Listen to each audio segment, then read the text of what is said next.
Au nom du Père, du Fils et du Saint-Esprit, ainsi soit-il. Venez, Esprit Saint, remplissez le cœur fidèle et allumez en eux le feu de votre amour. Envoyez votre Esprit, Seigneur, se faire une création nouvelle. Prions, ô Dieu, qui avez daigné envoyer votre Esprit sur ce monde, donnez-nous par ce même Esprit de comprendre et d'aimer ce qui est bien, de jouir sans cesse ces divines consolations, par même Jésus-Christ notre Seigneur. Je vous salue Marie, pleine de grâce, le Seigneur est avec vous. Vous êtes bénie entre toutes les femmes, et Jésus, le fruit de vos entrailles, est béni. Sainte Marie, Mère de Dieu, priez pour nous pauvres pécheurs, maintenant et à l'heure de notre mort, ainsi soit-il. Nos saints anges gardiens, Veillez sur nous, Saint Pédis, priez pour nous, Saint Joseph, priez pour nous, Saint Ignace de Loyola, priez pour nous, Saint Thomas d'Aquin, priez pour nous. Père du Fils et du Saint-Esprit, ainsi soit-il.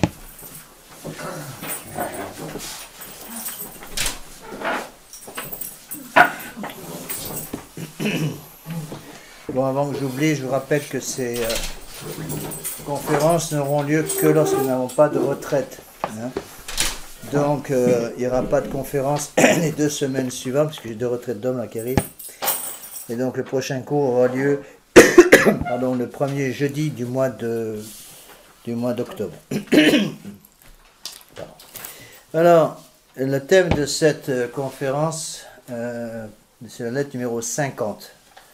Donc, ceux qui sont sur Internet, ils vont directement sous l'onglet lettres doctrinales, ils auront le texte qui sert de base à cette conférence.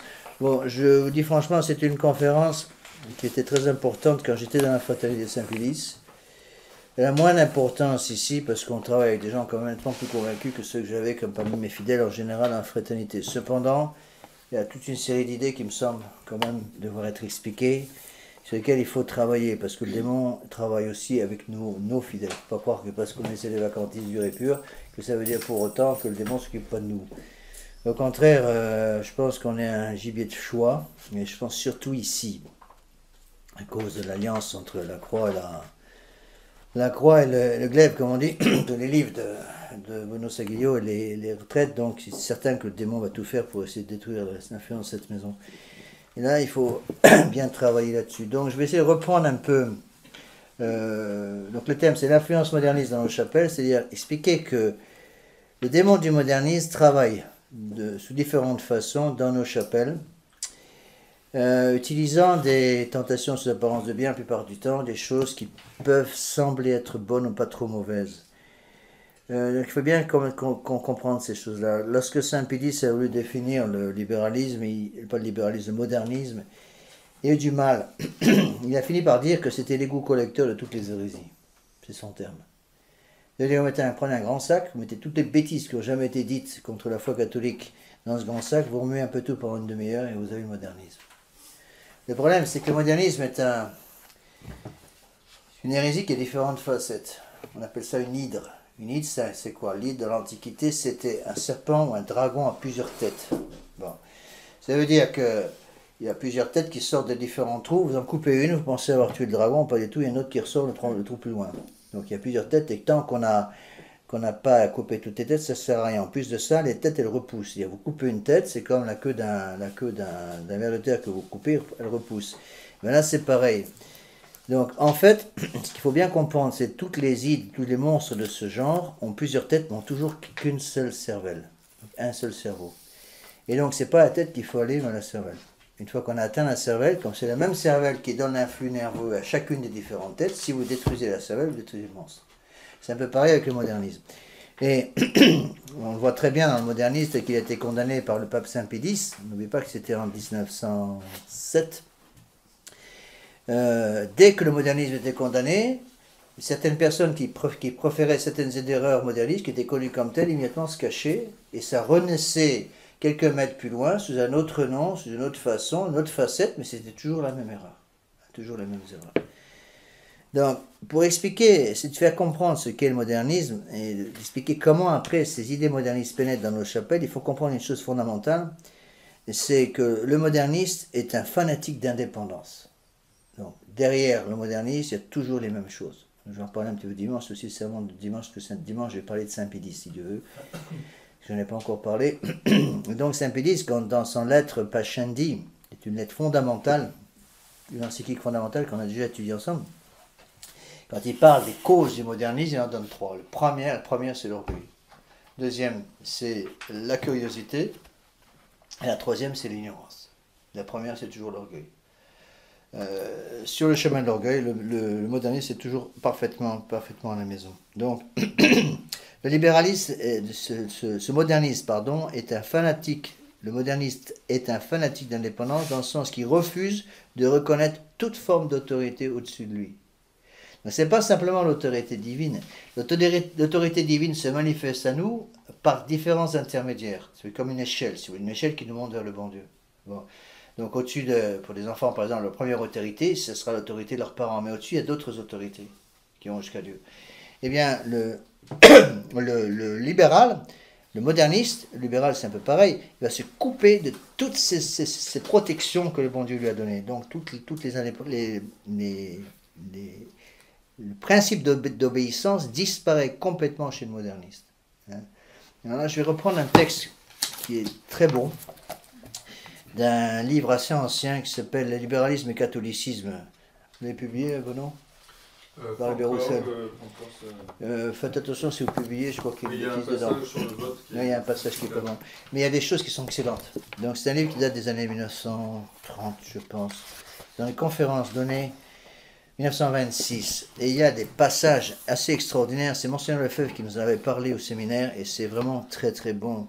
Donc voilà ce que dit ce livre. Si on a compris ça, on comprend ce qu'est le modernisme. Parce qu'on pourrait, libéralisme et catholicisme, vous pourriez traduire modernisme et catholicisme, c'est la même chose. Donc voilà ce que dit, donc son nom c'est l'abbé Roussel, l'abbé Augustin Roussel. Ce sont des conférences qu'il avait donné, un rapport, si vous voulez, sur le libéralisme, qu'il avait donné, c'est des rapports présentés à la Semaine catholique en février 1926 sous les auspices de la Ligue apostolique pour le retour des nations à l'ordre social chrétien. En page 14, dans l'édition que j'ai là, voilà ce qu'il dit. Il dit, le libéral est un fanatique d'indépendance. Il la prône jusqu'à l'absurdité dans tous les domaines.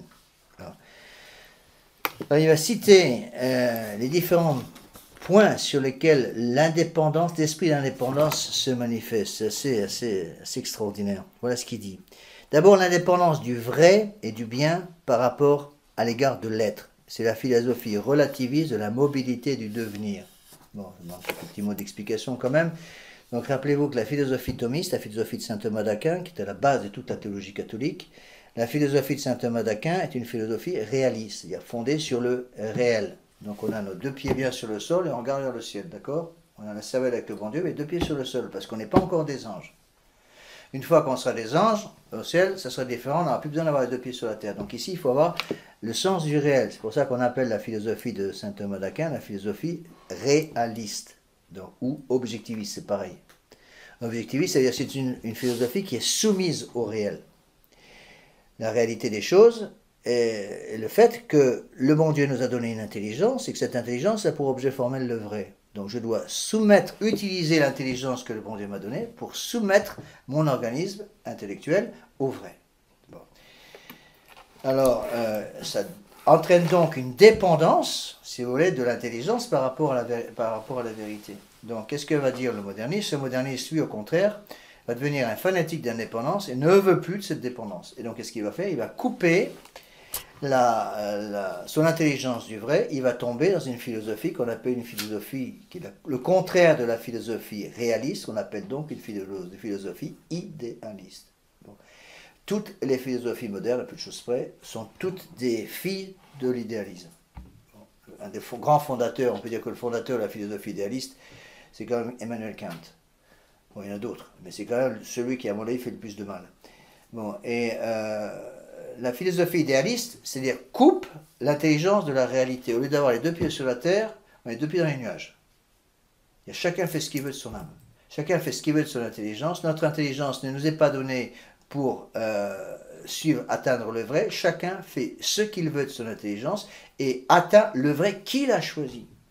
Ce n'est pas un vrai qui existe en dehors de nous auquel on doit se soumettre. C'est chaque âme qui invente son propre vrai et qui s'y soumet volontairement. Donc, je choisis ma vérité, et si j'ai envie de m'y soumettre, je m'y soumets. Quand ça ne me plaît pas, je prends autre chose. Et c'est donc la philosophie du devenir. La philosophie du devenir, c'était les premiers éléments de la philosophie du devenir, c'est Héraclite. Héraclite, c'était un philosophe grec qui avait aussi un peu ces idées-là et qui considérait que puisque toutes les choses changent, donc la vérité n'existe pas, puisque tout change. Alors comment répondre justement à cette objection, qui est une objection qu'on entend tout le temps et qui est l'objection principale des modernistes? Eh bien, quand on entend dire, des gens nous dire tout change, Dieu ne change pas. Pourquoi? Parce que Dieu est éternel. Dieu n'étant pas dans le temps, on ne change pas. Il ne change pas. Pour changer, il faut être dans le temps. Donc à partir du moment où vous n'êtes plus dans le temps, il est impossible de changer, métaphysiquement parlant. Quelqu'un qui n'est hors du temps ne peut plus changer. C'est pour ça que, par exemple, vous avez des pères de l'Église qui vont jusqu'à dire, et c'est vrai, que quand une âme tombe en enfer, je dirais, c'est une image qu'il donne, c'est pour expliquer, quand une âme tombe en enfer, elle tombe d'une certaine façon, elle reste fixée dans cette position qu'elle a sur le plan intellectuel pendant toute l'éternité. Elle ne peut plus rien changer, parce qu'elle n'est plus dans le temps. Donc quand on n'est plus dans le temps, on ne peut plus rien changer. Donc Dieu étant éternel, hors du temps, par définition, Dieu ne change pas. Alors ça c'est un point essentiel quand on parle avec les gens modernes, parce que les gens modernes sont pétris d'idéalisme. Ils ont respiré par tous les pores de la peau. Ils ont respiré par tous les pores de la peau, ils sont maintenant convaincus que la vérité n'existe pas et que chacun fabrique sa propre vérité. On verra ça après dans le texte de Saint Pédis. Deuxième indépendance. L'indépendance, donc première indépendance, l'indépendance du vrai et du bien à l'égard de l'être. Bon, deuxième indépendance, l'indépendance, c'est ce que je viens d'expliquer, de l'intelligence à l'égard de son objet. Souveraine, la raison n'a pas à se soumettre à son objet, elle le crée, d'où l'évolution radicale de la vérité, subjectivisme, relativisme. Relativisme, ça veut dire quoi? Ça veut dire qui change tout le temps en fonction des circonstances. Donc, le vrai, si vous voulez, qu'est-ce qui se passe? Le vrai est fixe, et quand on se coupe de la vérité, on passe dans des choses qui changent tout le temps. C'est le point fort du modernisme, c'est de pouvoir créer sa propre vérité. L'idée même pour un moderniste, par exemple, de suivre l'enseignement des pères est inacceptable pour eux. Ils vont tout de suite vous dire, mais les pères, c'était il y a 1600 ans ou 1500 ans, donc les choses ont changé depuis. L'homme a changé, les choses ont changé, mais pas Dieu.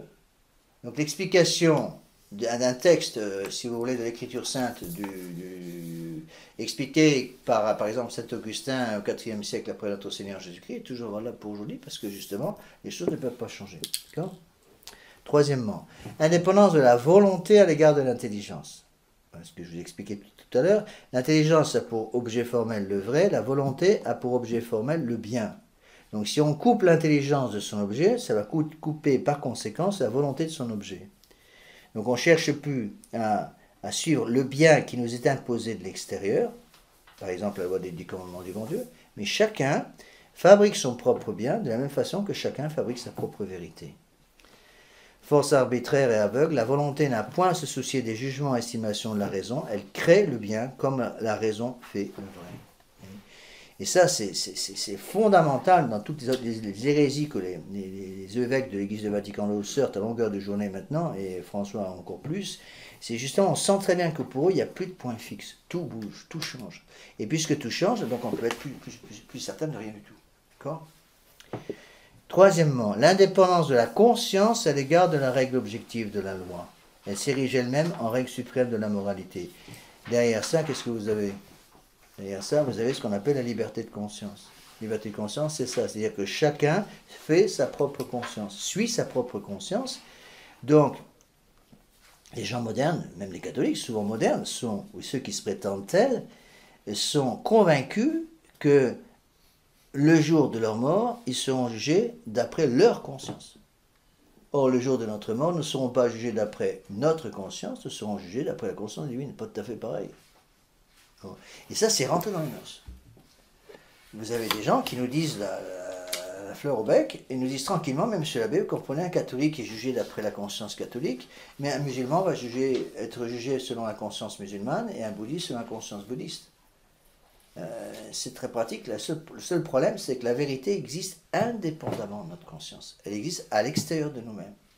Donc, Un bouddhiste, un païen, un communiste ou un catholique de tradition seront tous jugés sur la même conscience qui est la conscience divine. Quand Dieu a dit tu ne tueras pas, ou Dieu a dit tu ne voleras pas, ou tu ne mentiras pas, c'est pas seulement pour les catholiques, c'est pour tout le monde.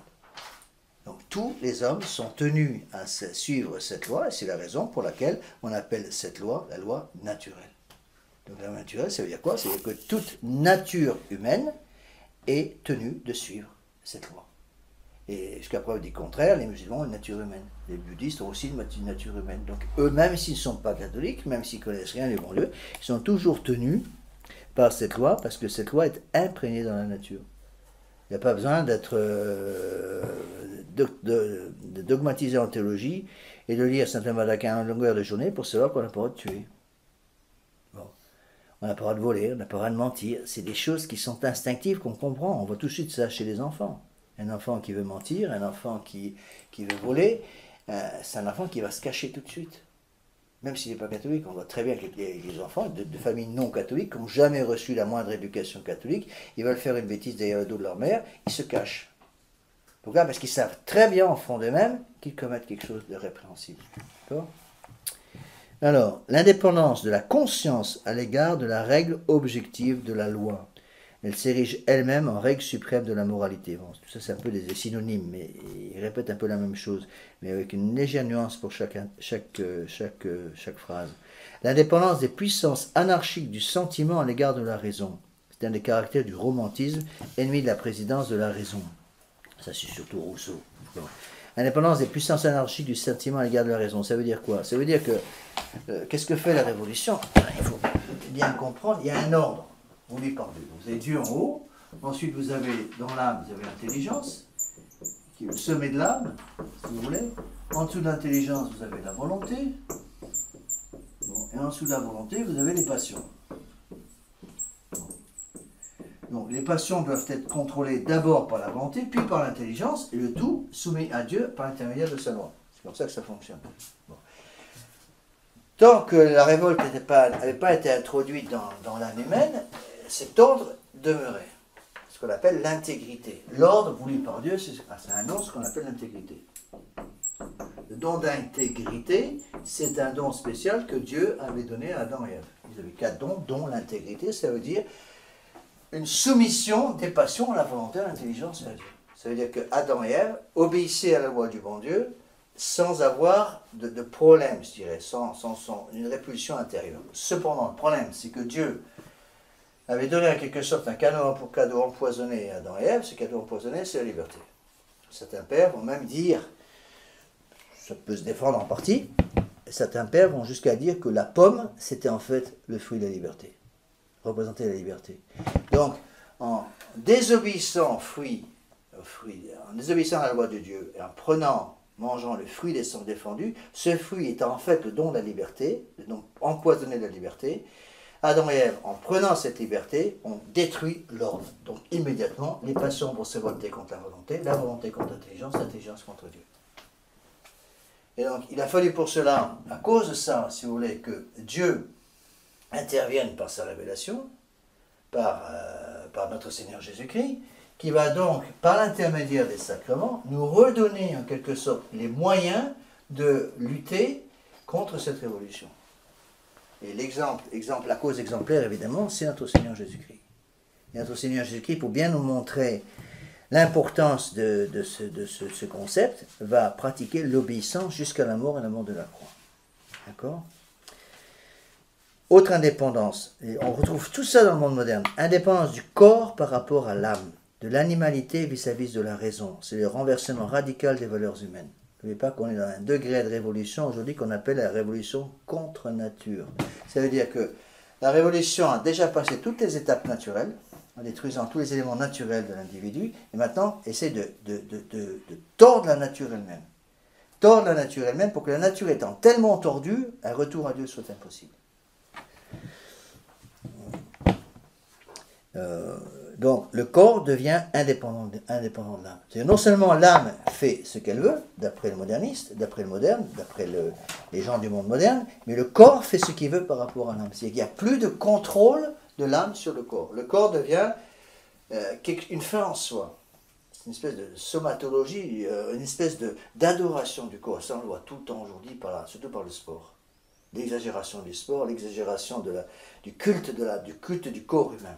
Hein. Pas simplement chez la femme, mais chez l'homme aussi. Et on voit très bien dans toutes les publicités actuelles, tout est centré justement sur une attaque visuelle au niveau des sens. Donc, on voit bien que le corps humain, c'est comme un pantin désarticulé qui est plus contrôlé par l'âme. Bon. Et l'âme n'est elle-même plus contrôlée par Dieu, donc il n'y a plus aucun contrôle. Et à ce moment-là, l'âme fait ce qu'elle veut, le corps fait ce qu'il veut, et c'est la révolte partout. Autre indépendance, ça c'est très important, l'indépendance du présent à l'égard du passé. Présent à l'égard du passé. Ça veut dire quoi? Du passé, faisons table rase, rappelez-vous, c'est la devise des communistes, du passé, faisons table rase, le présent doit être éternel. C'est-à-dire qu'on change tout le temps pour justement aller, non pas avoir une fin, et chacun navigue un petit peu comme il veut. Hein? Donc on refuse l'expérience du passé, l'histoire du passé, et on invente son propre présent en déconnectant complètement du passé. On le voit très bien, par exemple, c'est très net dans les écoles publiques actuellement, où l'histoire de la France commence en 1789. Et quand vous demandez avant qu'est-ce qui s'est passé, on vous répond l'âge des ténèbres. Et ce qui est très intéressant de voir, c'est que c'est exactement la même chose avec l'Église de Vatican II. Quand vous demandez à quand commence l'Église, dans l'Église de Vatican II, pratiquement ils vont vous répondre en 1965, Vatican II, fin Vatican II. Et quand on leur demande qu'est-ce qui s'est passé avant Vatican II, parce que c'est parfois des gens qui posent cette question, les modernes vont répondre, avant Vatican II, c'était l'âge des ténèbres. L'âge des ténèbres, le Moyen Âge obscurantiste, ils appellent ça. L'obscurantisme du Moyen Âge. Bon. Alors, autre indépendance. Indépendance de la raison et de la science à l'égard de la foi. Donc on déconnecte la foi et la raison. Attention, il y a une connexion entre les deux. Bon. La foi ne détruit pas l'usage de la raison. Bon, certes, sur des tas de choses, il faut faire intervenir la foi. Bon, par exemple, notre Seigneur Jésus-Christ est présent dans le Saint-Sacrement, par la Sainte Eucharistie. Bon. Il est évident que la raison ne peut pas expliquer ça. Donc là, la foi doit intervenir. Il serait complètement faux de dire que la foi doit intervenir en tout et qu'on ne peut rien connaître par notre propre raison. Sinon, on tombe dans une hérésie qu'on appelle le fidéisme. Le fidéisme, c'est ça. Le fidéisme, c'est une hérésie qui consiste à dire qu'il faut la révélation pour tout. Non. On n'a pas besoin d'être catholique, encore une fois, pour savoir qu'on n'a pas besoin de voler, qu'on ne peut pas voler, qu'on ne peut pas tuer, qu'on ne peut pas mentir. Bon, on n'a pas besoin de la foi catholique pour démontrer l'existence de Dieu. Il n'y a pas besoin de la foi catholique pour démontrer l'existence de l'âme. Hein? Alors, j'ai trouvé un mot pour le fidéisme maintenant. Quelqu'un que je ne citerai pas qui prétend que Monseigneur Gaume est un fidéiste, une stupidité sans nom. Monseigneur Gaume n'est absolument pas fidéiste, mais il a eu du bon sens. Et cette personne en question n'a peut-être pas beaucoup. C'est ça le problème. Mais donc il faut bien rester sur l'axe donné par la Sainte Église aujourd'hui. Donc l'indépendance de la raison et de la science à l'égard de la foi, c'est le rationalisme, pour qui la raison juge souverain et mesure du vrai, se suffit en elle-même et repousse toute domination étrangère. Mais à chaque fois, on voit, on dégringole un peu plus. D'abord, on détruit l'influence de Dieu sur l'âme, puis l'influence de l'âme sur la volonté, puis l'influence de la volonté sur les passions. Et là, on voit la même chose. C'est-à-dire, d'abord, on coupe l'âme du bon Dieu, première étape. Deuxième étape, on coupe l'âme du corps. Troisième étape, on détruit le corps lui-même. À ce moment-là, il n'y a plus aucun moyen, si vous voulez, pour l'individu de se remonter vers le bon Dieu, parce qu'il n'a plus l'usage de son intelligence. On en arrive à un tel degré de bêtise actuellement, au niveau des gens qui sont sous cette influence-là, qu'il est très très difficile de les ramener vers le bon Dieu. Je préfère, j'ai dit ce matin, j'ai reçu la visite d'un ménage qui est venu me voir, j'en ai parlé tout à l'heure, donc ils sont des gens qui sont baptisés mais qui n'ont pas pratiqué pendant toute leur vie, ils avaient la trentaine tous les deux, eh bien c'était très net, vous voyez, on sentait qu'il y avait chez eux encore un amour du vrai, et je leur disais, vous avez été sauvés par une chose, c'est que vous n'avez pas connu Vatican II. C'est ça qui vous a sauvés.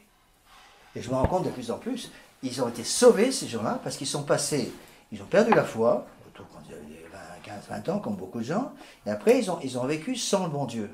Ils n'ont pas été contaminés au niveau intellectuel par le modernisme de Vatican II. Et bien, je préfère avoir des gens comme ça devant moi. On peut leur montrer le vrai, et à ce moment-là, avec la grâce du bon Dieu, ils remontent vers le vrai très très vite, qu'avoir des modernistes devant moi. Les modernistes devant moi, c'est impossible, parce que le moderniste n'accepte plus le sens des mots. Et donc, pour lui, tout est relatif. Quand on ressort une vérité, un dogme de foi, on dit « Ah, c'est votre position personnelle. C'est votre opinion personnelle sur le sujet. » Non, monsieur. Que notre Seigneur Jésus-Christ soit Dieu, ce n'est pas mon opinion personnelle. C'est la vérité, c'est-à-dire ça correspond à ce que l'Église a toujours enseigné. Et donc, quand on a des modernistes devant nous, c'est impossible. Et Saint-Pédis disait « Un moderniste est inconvertissable en soi. » Et c'est triste, mais c'est malheureux. Et c'est malheureux, mais c'est comme ça. On ne peut pratiquement plus convertir un moderniste. Moi, je rappelle Monseigneur Lefebvre, c'était pareil, il nous disait aussi un musulman est inconvertissable dans son milieu. Pourquoi? Parce qu'il n'est plus capable d'utiliser sa raison. Et c'est la raison pour laquelle, pour revenir à mon sujet, pardon, la raison pour laquelle la révolution actuelle essaie maintenant d'aller encore plus loin pour être sûr que les gens ne peuvent plus remonter vers le vrai. Pour remonter vers le vrai, qu'est-ce qu'il faut? Comment peut-on découvrir le vrai? Ou par la révélation, qui est le deuxième moyen de découvrir le vrai. L'usage de son intelligence.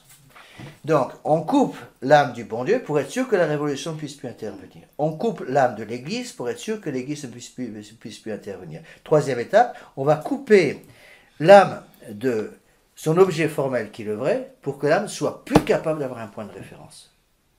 Bon. Et après, on va encore détruire un peu plus. On va couper à ce moment-là l'influence de l'âme sur le corps pour que le corps soit comme un électron libre qui part dans tous les sens. C'est ce qui se passe actuellement. Donc on le voit, le culte de l'adoration du corps amène des catastrophes parce que justement, le corps n'est plus sous contrôle. C'est un peu comme un étalon, si vous voulez, qui a pas de mort aux dents et qu'on ne peut pas contrôler. Et c'est exactement ce qui se passe. Et la révolution à laquelle on assiste actuellement, c'est bien plus grave que la révolution de 1789, parce que c'est une révolution contre la nature même des choses. D'accord? Alors, indépendance, autre étape. Indépendance de l'individu à l'égard de toute société. Après, il explique de l'enfant vis-à-vis de ses parents, de la femme à l'égard du mari, du citoyen à l'égard de l'État, du fidèle vis-à-vis de l'Église. C'est l'individualisme anarchique pour qui l'homme naturellement bon, Rousseau, ou en progrès fatal, doit pouvoir évoluer à sa guise, en toute liberté, vivre intensément sa vie, toute atteinte à cette liberté sacrée, tyrannie, despotisme, crime de l'humanité. Ça veut dire quoi? Ça veut dire que dans le monde moderne, si vous voulez, toute affirmation, quelle qu'elle soit, devient un crime. On n'a plus le droit d'affirmer quoi que ce soit. Vous dites 2 plus 3, ça fait 5, et on va vous dire, c'est votre opinion. Vous pensez que 2 plus 3, ça fait 5, vous avez le droit de le faire, vous avez le droit de penser ça, mais moi je pense que 2 plus 3, ça fait 6,5, ben c'est comme ça. Et alors ce qui est très grave, ce qu'il faut bien comprendre, c'est qu'en agissant ainsi, on coupe, si vous voulez, pour utiliser une explication un peu moderne, on va couper la corde de secours qui nous permet de remonter vers le bon Dieu. C'est comme, si vous voulez, un fidèle qui descend au long d'une corde de plus en plus profondément dans le puits. D'abord, il ne réalise pas que s'il veut remonter à la surface, plus il descend profondément, plus ça va être dur parce qu'il va y avoir une distance supplémentaire à franchir pour pouvoir retrouver la lumière. Et puis quand il est complètement au fond du puits, qu'est-ce que fait le démon? Il va enlever la corde pour empêcher le retour de l'âme vers le bon Dieu. Alors vous allez me dire, mais le bon Dieu peut faire des miracles. C'est vrai, le bon Dieu peut faire des miracles. Seulement, il y a un petit problème, il ne faut pas oublier, c'est que la grâce ne détruit pas la nature.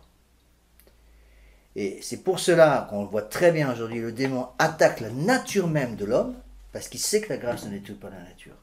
Et que tant qu'il y a la nature humaine qui est là, c'est-à-dire que tant qu'un individu, même complètement corrompu, même qui a complètement perdu la foi, a encore une intelligence qu'il utilise à bon escient, comme l'objet propre de l'intelligence, c'est le vrai, donc cet individu a toujours un moyen de retrouver un jour le chemin du vrai. Et ça, le monde moderne n'en veut plus. Le démon veut détruire ça. Donc qu'est-ce qu'il fait? Il va détruire ce lien qui existe entre l'intelligence et le vrai. De telle façon que, si vous voulez, l'âme ne soit plus capable du tout de revenir vers le vrai. Après, indépendance de l'ouvrier à l'égard de son patron, de la tendance à substituer à la hiérarchie corporative l'égalité corporative et par la participation au bénéfice de la gestion par l'actionnaire ouvrier la marche au soviétisme de l'industrie. Bon, ça c'est le passage, si vous voulez, du système corporatif institué par Saint-Louis au système syndicaliste. Bon. Et là encore, il faut bien comprendre, c'est un système contre nature. Quelle est la différence entre un système corporatif et un système syndicaliste? Non, c'est tout simple à expliquer. Le système corporatif, c'est un système vertical. Le système syndicaliste est un système horizontal. Donc, le bon Dieu a fait une hiérarchie dans les choses. Donc, dans un système corporatif, vous avez une échelle. En haut de l'échelle, vous avez bien sûr le bon Dieu. Après, vous avez en général ce qu'on appelle l'évêque protecteur de la corporation. C'est comme ça au Moyen-Âge. Et ensuite, vous avez toutes les échelles à descendre jusqu'au tout à fait en bas, le jeune homme de 15 ans qui commence son apprentissage. Donc c'est ce qu'on appelle le système corporatif, c'est un système naturel qui suit la loi naturelle. La première chose qu'a fait la Révolution, ça fait Jean de Sable, la première chose qu'a fait la Révolution de 89, c'était par la loi Le Chapelier de détruire le système corporatif. Pourquoi? Parce que le système corporatif ramenait à la loi naturelle, à l'obéissance naturelle. Un enfant de 15 ans qui commençait son travail, il commençait à apprendre le respect pour le supérieur, le respect pour celui qui est l'ancien, le respect pour celui qui en savait plus que lui. Et même quand on montait dans l'échelle, il y avait toujours des gens autour de vous qui étaient là pour vous guider, vous protéger et vous faire apprendre le métier correctement. Vous me suivez? Bon. Donc ça a été complètement détruit et maintenant c'est un système par strate horizontale. D'accord? Donc vous avez par exemple, on reprend le même schéma, vous avez par exemple la strate des patrons, d'accord? Après la strate des cadres, après la strate des techniciens, après la strate des ouvriers spécialisés, et après vous allez avoir la strate des ouvriers non spécialisés. Non spécialisés, d'accord? Et qu'est-ce que fait la Révolution? Ça c'est le marxisme. Le marxisme, la Révolution va faire des strates horizontales comme ça. Donc on va grouper les techniciens de toutes les différentes branches des métiers, les uns avec les autres, contre les autres strates. Donc les ouvriers spécialisés contre les ouvriers non spécialisés, les ouvriers spécialisés contre les techniciens contre les cadres contre les patrons. Bon. Et on crée artificiellement une haine constante entre eux. Ce qui maintient l'échelle corporative, c'est la vertu de justice et la vertu de charité. Ce qui maintient l'échelle syndicaliste, c'est la haine. Tous les syndicats en France, surtout c'est très net en France, sont fondés sur la haine. La haine et l'envie d'atteindre la position supérieure. Non pas par un travail, mais par jalousie, pure jalousie. Voyez? Et donc c'est ce qui se passe avec la Révolution. La Révolution va monter les cadres contre les techniciens, et les différentes strates, si vous voulez, vont être opposées les unes aux autres. Donc pour arrêter une révolution comme ça, c'est pratiquement impossible, parce qu'elle est contre nature. C'est des révolutions beaucoup plus profondes. Et c'est ce qu'a fait la Révolution. La Révolution va casser, si vous voulez, l'ordre naturel, essayer d'introduire un ordre contre nature. On le voit très bien aujourd'hui. Toute la révolution à laquelle on assiste aujourd'hui, il suffit de mettre les pieds dehors 2 minutes, c'est un ordre contre nature. C'est-à-dire pour empêcher l'âme qui cherche encore le vrai de remonter vers le bon Dieu. C'est pour ça que c'est tellement difficile pour des gens qui n'ont pas reçu justement une formation intellectuelle de ce côté-là, d'apprendre à revenir vers le bon Dieu. J'avoue que je suis moi-même très souvent émerveillé de voir le travail de la grâce dans des âmes qui n'ont rien reçu, justement. Des âmes non baptisées ou des âmes qui n'ont rien reçu en famille, aucune formation catholique, rien du tout. Et puis, allez savoir comment, ils finissent par venir frapper à la porte ici. Bon, je suppose qu'il y a d'autres portes à laquelle ils frappent. Moi, je peux parler que les gens qui viennent frapper à ma porte. Il y en a de plus en plus. De plus en plus, des gens viennent ici, et puis ils viennent ici pour chercher quelque chose. Comment ils arrivent ici, j'en sais rien. J'en sais rien, bon, on est supposé qu'il y a le bon Dieu qui travaille, mais c'est quand même en soi quelque chose d'assez extraordinaire. Donc, reprenons la longue liste du père de l'abbé Roussel, il y a encore quelques étapes. L'indépendance de l'homme, de la famille, de la profession, de l'État à l'égard de Dieu, de Jésus-Christ, de l'Église. C'est selon les points de vue le naturalisme, le laïcisme, le latitudinarisme, L'attitudinarisme avec pour conséquence et pour principe la liberté moderne vénérée comme des divinités de l'avenir. Le latitudinarisme, c'est une certaine... Bon, ça vaut un peu compliqué. Latitudo en latin, ça veut dire l'ouverture de la porte. Donc le latitudinarisme, c'est une hérésie par laquelle on ouvre tellement grand les portes du baptême de désir que finalement tout le monde est sauvé. Bon. Comme Monseigneur Lefebvre avait fait sa première lettre à Paul VI, il avait parlé d'une conception latitudinariste de l'Église. Et je me rappelle, j'étais là quand nous a lu sa lettre, on s'est tous regardés les uns, qu'est-ce que c'est que cet oiseau-là? Alors, personne ne savait ce que c'était que le latitudinarisme. On a vite regardé dans le dictionnaire pour savoir ce que c'était que le latitudinarisme. C'est comme ça que je sais, sinon je ne saurais pas. Voilà. Donc, l'indépendance donc, de l'État par rapport à Dieu, ça c'est le laïcisme, et ça c'est très très net. Très très net en France. En France, on a un degré de laïcisme qui est absolument épouvantable. Quand on en parle à l'extérieur, les gens sont choqués. Je vais vous donner un exemple précis qui va vous montrer à quel degré on arrive. C'est pratiquement un des seuls pays où c'est fait comme ça. En France, un des gros problèmes que j'ai ici aux retraites, quand j'ai des gens qui viennent faire la retraite et qui veulent régulariser leur situation matrimoniale, strictement parlant, je ne peux pas régulariser ces situations après les retraites. Juste après. Je suis obligé d'attendre parfois des mois, parce que le concordat m'oblige à respecter le principe du mariage civil. Or, dans l'état de quoi, il faut 2 mois, 2 mois et demi, parfois 3 mois pour obtenir un mariage civil. Donc ça oblige les retraitants qui sont tout feu, tout flamme pour régulariser leur situation d'attendre parfois des mois avant d'avoir un mariage civil et ensuite un mariage religieux. Et malheureusement, on est obligé par le concordat. Bon, le mariage civil ne représente absolument rien pour nous, c'est à peu près la valeur d'un bout de papier hygiénique et pas plus, mais c'est nécessaire pour les effets civils.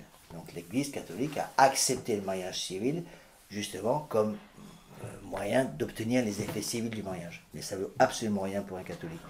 Mais je vois par exemple, en France, il y a des peines de prison pour un prêtre, je ne sais pas quelles sont les peines de prison, mais il y a des peines de prison pour un prêtre qui marierait quelqu'un sans un mariage civil. Bon, je le ferai dans le cas de danger de mort.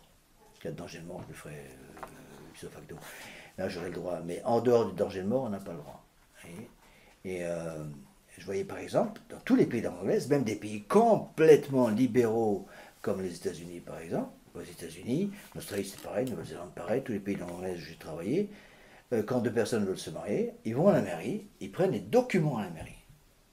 Ils ramènent les documents au prêtre. Le secrétaire de mairie remplit les documents avec tous les renseignements légaux qui doivent être trouvés sur le document. Donne les documents aux 2 jeunes fiancés qui viennent voir le prêtre. Le jour de leur mariage, le prêtre signe les documents en disant tel jour, telle heure, j'ai reçu les vœux de mariage de monsieur, mademoiselle tel, coup de tampon de la paroisse, signature du prêtre, hop, on redonne ça, on renvoie ça à la mairie, l'équivalent de la mairie là-bas.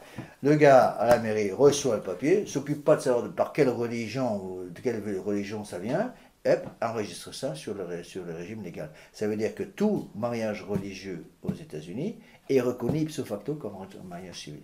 Bon, le problème, c'est que ça marche pour toutes les églises. Si vous êtes l'église des adorateurs de l'oignon, bon, paf, eh ben, vous allez à l'église des adorateurs de l'oignon, et puis ça existe là.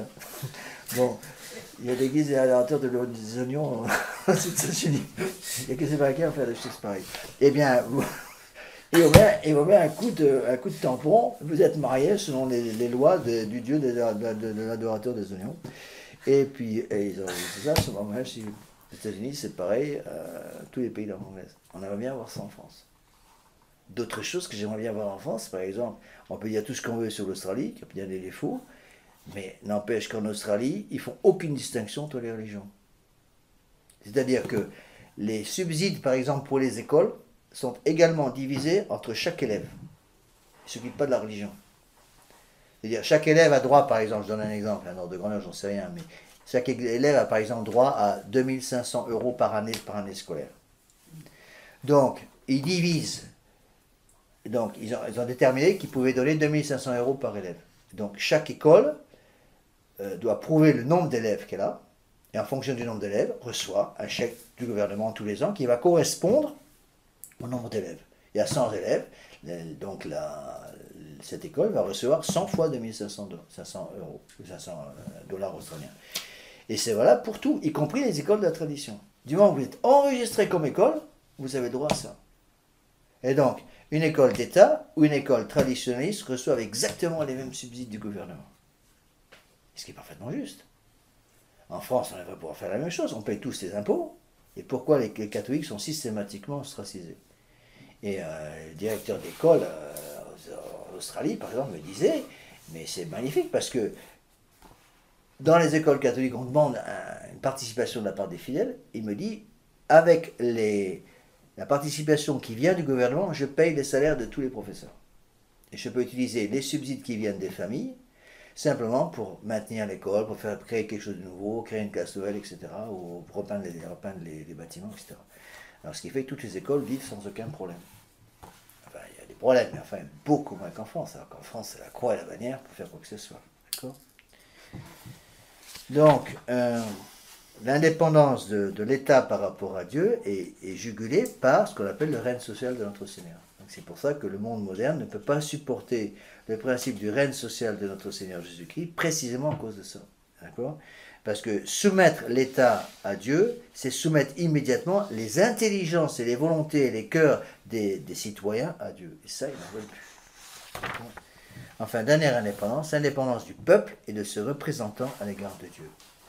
Souveraineté populaire et suffrage universel entendu comme mesure du vrai et du bien, source de tous les droits dans la nation, de l'apostasie officielle des peuples, repoussant la royauté sociale de Jésus-Christ et méconnaissant l'autorité divine de l'Église. Et tout ce texte, personnellement, c'est extraordinaire. Peut-être des défauts dans ce livre, effectivement, je l'ai lu il y a très longtemps, je ne me rappelle plus très bien. Je crois qu'il y a des bêtises dans ce livre, précisément sur le droit de vote, je crois. Mais il y a des passages assez extraordinaires. Il est au 19e, donc c'était pas tout à fait. Voilà. Monseigneur Lefebvre avait exigé qu'on lise ce livre dans notre formation. La première année, la deuxième année, il exigeait qu'on lise ce livre. Il était introuvable, donc il a fait republier pour qu'on puisse le lire. Alors, voilà la conclusion donc, de l'abbé Roussel. Tels sont quelques-uns des principaux aspects du libéralisme. Libéralisme ou modernisme, en fait, c'est la même chose. Celui-ci, chaos d'erreur, monstre informe, et comme le protestantisme, le kantisme, le laïcisme, le modernisme, le rendez-vous de toutes les hérésies. Que dis-je? Par son éclectisme universel, il est l'hérésie type radicale. Il contient toutes les autres comme leurs principes et leurs sources. Cette description du libéralisme permet d'en saisir la nature profonde et nous conduit à sa définition. C'est avant tout le renversement des valeurs, la contradictoire de la loi et de l'ordre. Donc tout le monde moderne, c'est la révolution qui nous entoure, c'est, si vous voulez, on tord la nature de telle façon que le but en fait qu'ils cherchent, c'est rendre impossible un retour vers le bon Dieu. Parce que là, ils savent très bien, encore une fois, on revient au même principe, la grâce est détruite par la nature, c'est-à-dire la grâce, pour pouvoir agir, va devoir atterrir quelque part, si vous voulez. Pour prendre une image comme ça pour expliquer. C'est comme, il faut que la grâce ait un point d'atterrissage. C'est comme un hélicoptère, si vous voulez, Monseigneur Williamson expliquait comme ça, c'est vrai. C'est comme un hélicoptère qui doit atterrir quelque part. Bon, s'il y a un champ de ruines en dessous et qu'il n'y a pas un minimum d'espace plane, d'espace propre pour pouvoir atterrir, il ne peut pas atterrir. Il a peut-être la meilleure bonne volonté du monde, et s'il y a des gravats partout, il ne peut pas atterrir. Donc la grâce a besoin de la nature, et va utiliser une nature. Bon. Et elle va travailler sur cette nature pour élever la nature au niveau de la surnature. C'est ça qu'on appelle le surnaturel, surnaturel. Ça veut dire quoi? Ça veut dire au-dessus de la nature. Eh bien, la révolution détruit l'ordre naturel pour rendre impossible le travail de la grâce. Et quand la nature est complètement détruite, la surnature ne peut plus rien faire. La grâce ne peut plus rien faire. Bon, certes, le bon Dieu, étant maître de tout, peut quand même donner des miracles de conversion, mais ça relève à ce moment vraiment du domaine miraculeux. Voyez. Alors, maintenant qu'on a expliqué un peu ça, revoyons un petit peu le texte qui est sous vos yeux, donc la lettre numéro 50. Je crois que ça va être assez rapide maintenant d'expliquer ça, une fois qu'on a compris ces principes que je viens d'expliquer. Donc je vous conseille beaucoup ce livre, donc Les libéralismes du catholicisme de l'abbé Roussel, en faisant attention encore aux petites remarques que j'ai faites sur le livre. Alors, si vous voulez, le modernisme, pour comprendre le modernisme, on le comprend beaucoup plus facilement en voyant les conséquences du modernisme. Comment le modernisme à l'époque de Saint-Pédis, c'est tout le génie de Saint-Pédis. Saint-Pédis a condamné le modernisme à une époque où le modernisme ne se voyait pas du tout. On est en 1907, je ne sais pas si vous voyez, 1907, tous les prêtres étaient en soutane, il y avait la messe traditionnelle partout, il y avait encore du bon sens partout dans les familles, même s'il y avait des catastrophes en France à cause des lois de séparation entre l'Église et l'État, mais enfin il y avait encore des familles qui tenaient la route. Bon.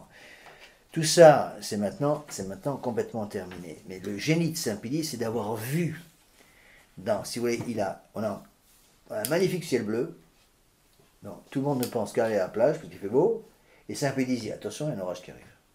Et ce n'est pas un orage, c'est un ouragan qui va tout détruire. Donc il faut préparer pour protéger nos natures contre l'ouragan. Personne ne voit rien, il n'y a qu'un ciel bleu. Tout le monde lui dit mais vous êtes complètement fou, il fait un temps magnifique dehors, il n'y a rien. Il y a un ouragan qui arrive. Et ça c'est Saint-Pédis. Le génie de Saint-Pédis, c'est d'avoir deviné que cet ouragan en est arrivé. Et donc quand il a condamné le modernisme, la plupart des évêques français, des évêques dans bien des pays n'ont pas compris en disant mais qu'est-ce. Il frappe des nuages, il frappe de la fumée, il n'y a rien, ça n'existe pas. Ceux qui ont tout de suite compris, c'est les francs-maçons. Et les francs-maçons étaient furieux dans l'encyclique de Saint-Pédis parce qu'ils ont dit, il y a des textes qui ont été écrits à ces époques-là, par les francs-maçons de l'époque, qui reconnaissaient que Saint-Pédis avait deviné où ils allaient aller. À une époque où c'était, humainement parlant, absolument imprévisible et invisible. Donc, si vous voulez, pour expliquer ça un peu plus facilement,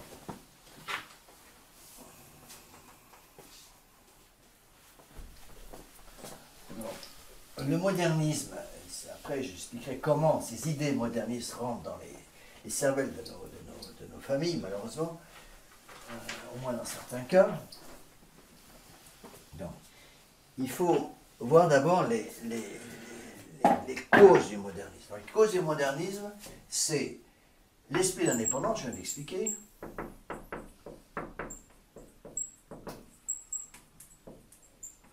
Et une deuxième cause du modernisme, c'est ce qu'on peut appeler la mondanité. On verra ça après. La mondanité au sens propre, c'est-à-dire l'introduction de l'esprit du monde dans nos familles. Bon. Ces deux choses ensemble vont servir d'énergie en quelque sorte pour faire progresser le modernisme. Le modernisme va progresser avec trois faisceaux d'erreurs. C'est l'enseignement de Saint-Pédis. Bon. Trois faisceaux d'erreurs. Donc, l'évolutionnisme, tout change. L'agnosticisme, rien n'est certain. Tout change sur le plan intellectuel, donc personne ne peut avoir sa vérité parce que chacun a la sienne. Et enfin, l'immanentisme. Est-ce qu'il y a un M ou deux M? Immanentisme. Immanentisme, la vérité se fait à l'intérieur de chacun. Manere en latin, ça veut dire demeurer. Immanentisme, demeurer à l'intérieur. L'évolutionnisme, tout change. Agnosticisme, rien n'est sûr. Immanentisme, c'est moi qui fais ma vérité. D'accord? Et cela, si vous voulez, amène à la destruction complète de la foi catholique. Si on veut creuser un peu plus, qu'est-ce qui permet cet esprit d'indépendance et la mondanité? Saint-Pédis dit, il y a trois causes, si vous voulez, encore avant ça, il y a trois causes qu'il donne: l'orgueil, l'ignorance et l'amour des nouveautés.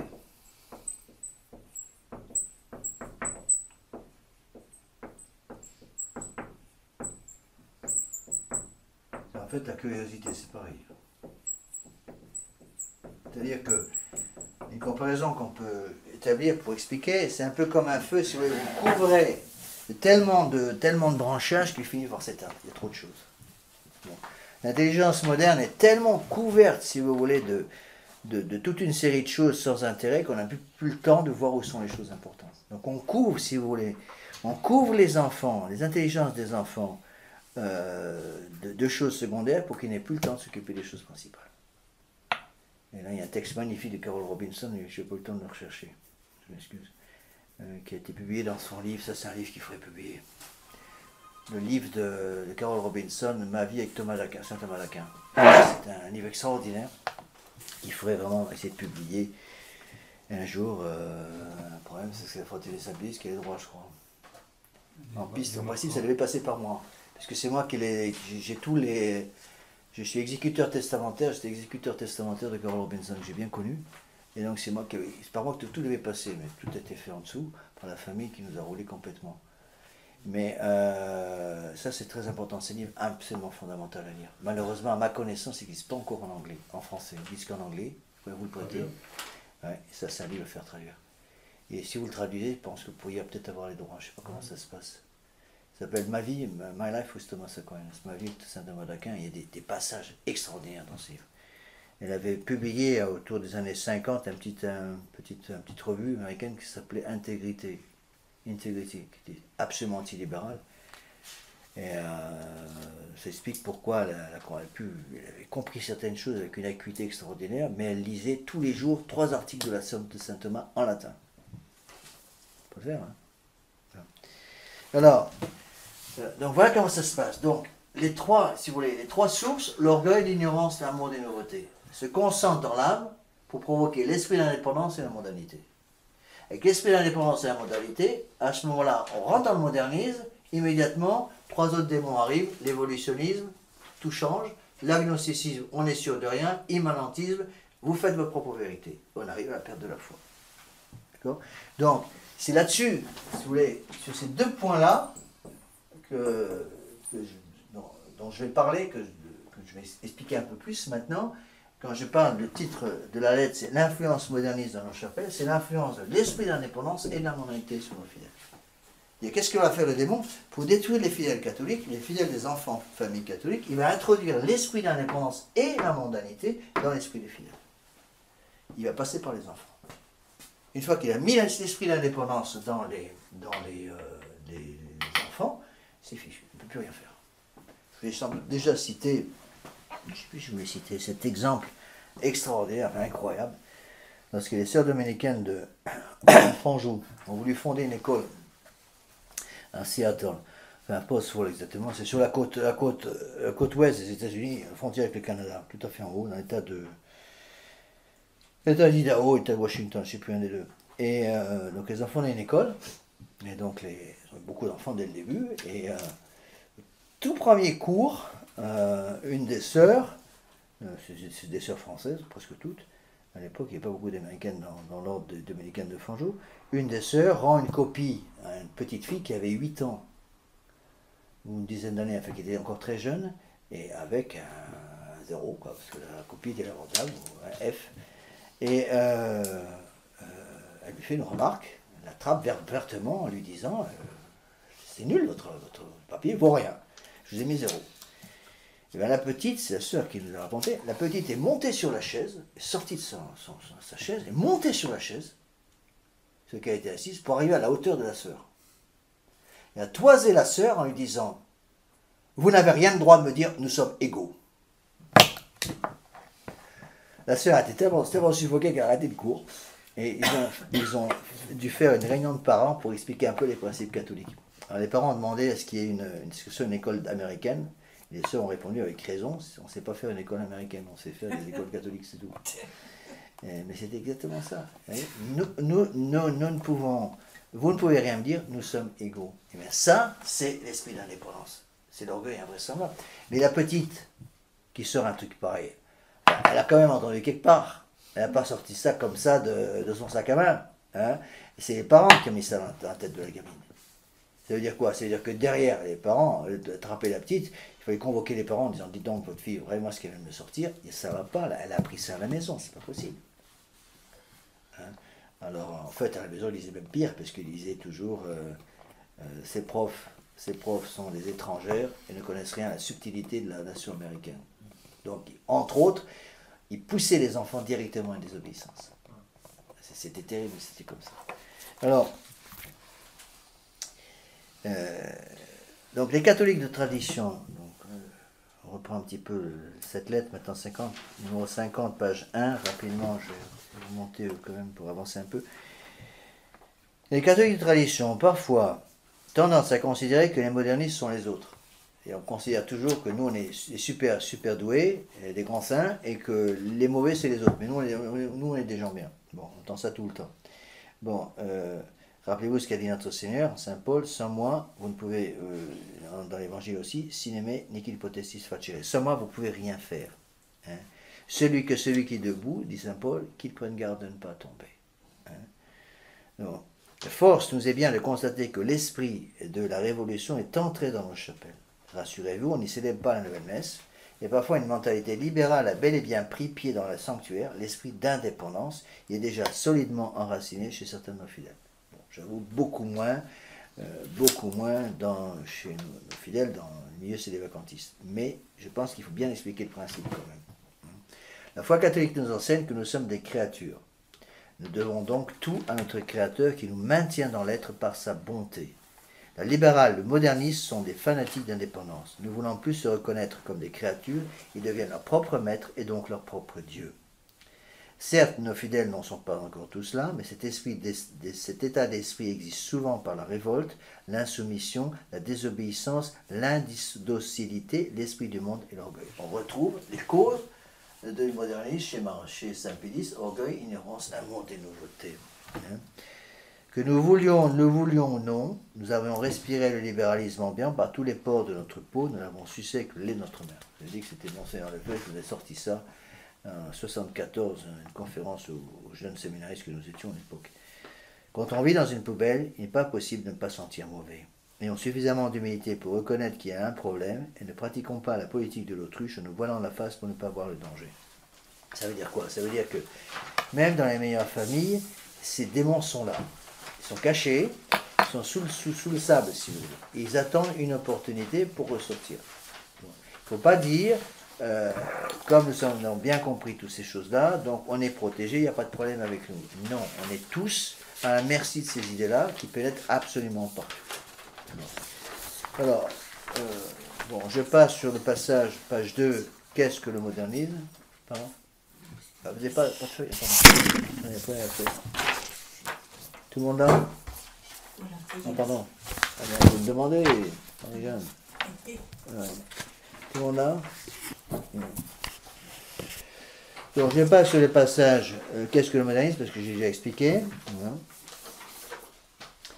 Donc la conclusion est importante. Donc prenez au milieu de la page 2, colonne de gauche.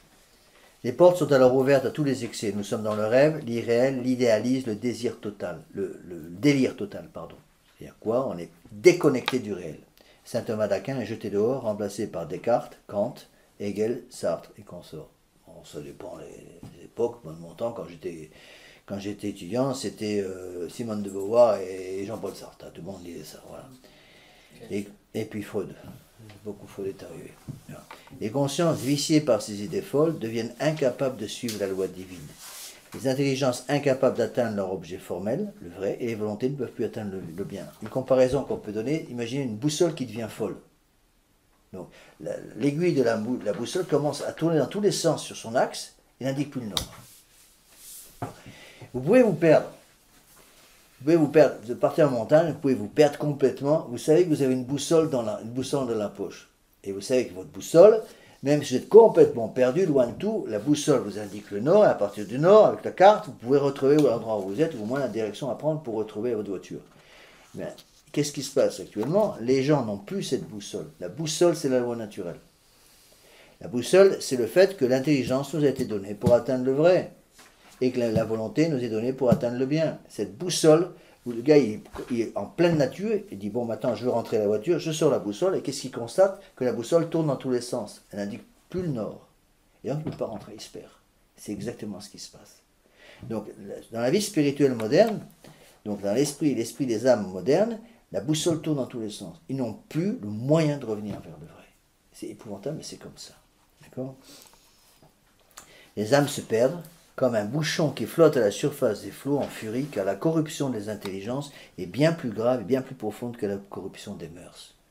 Corruption morale, vous pouvez la soigner par les sacrements. Bon, surtout par la partie de la confession, la pénitence, les sacrements, on peut arriver avec la grâce du bon Dieu à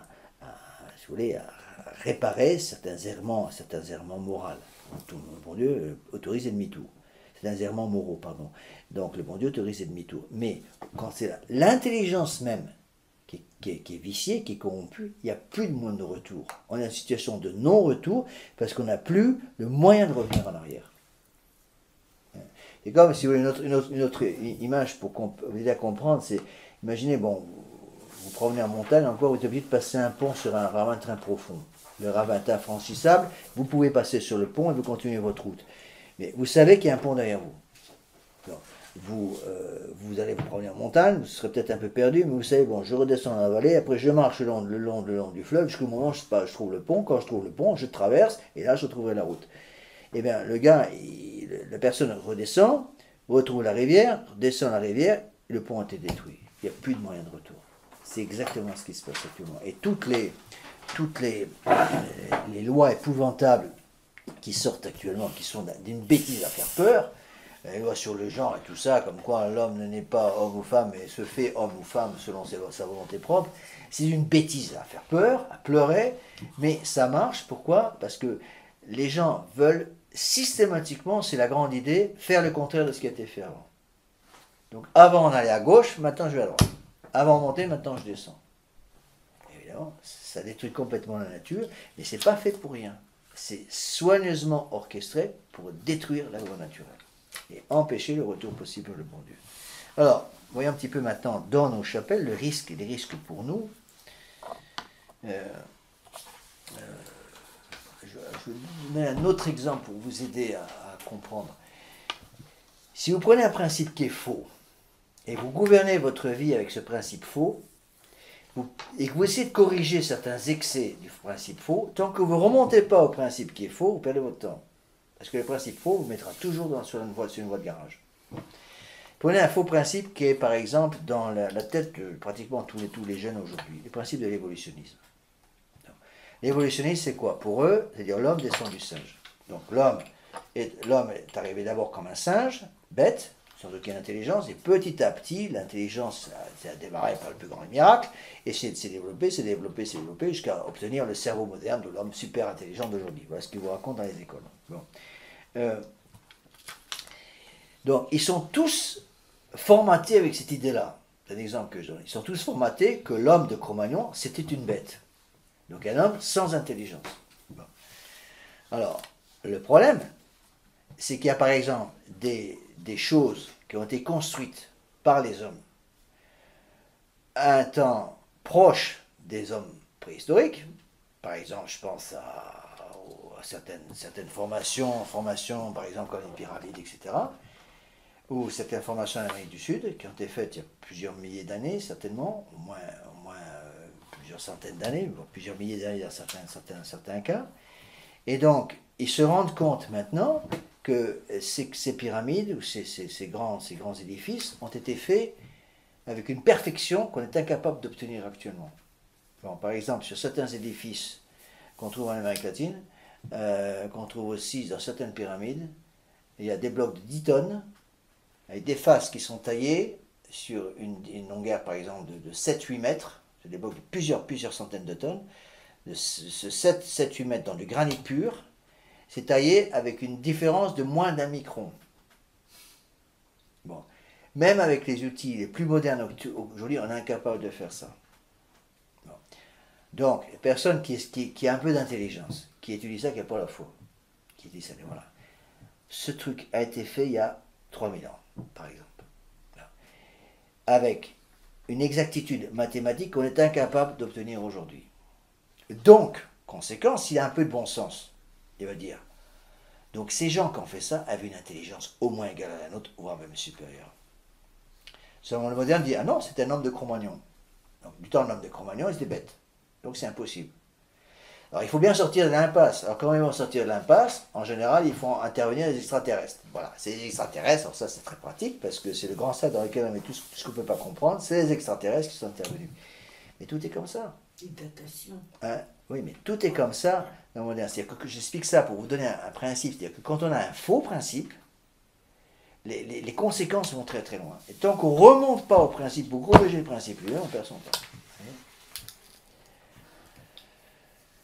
Donc en fait, on le voit très bien que Dieu a créé Adam et Ève.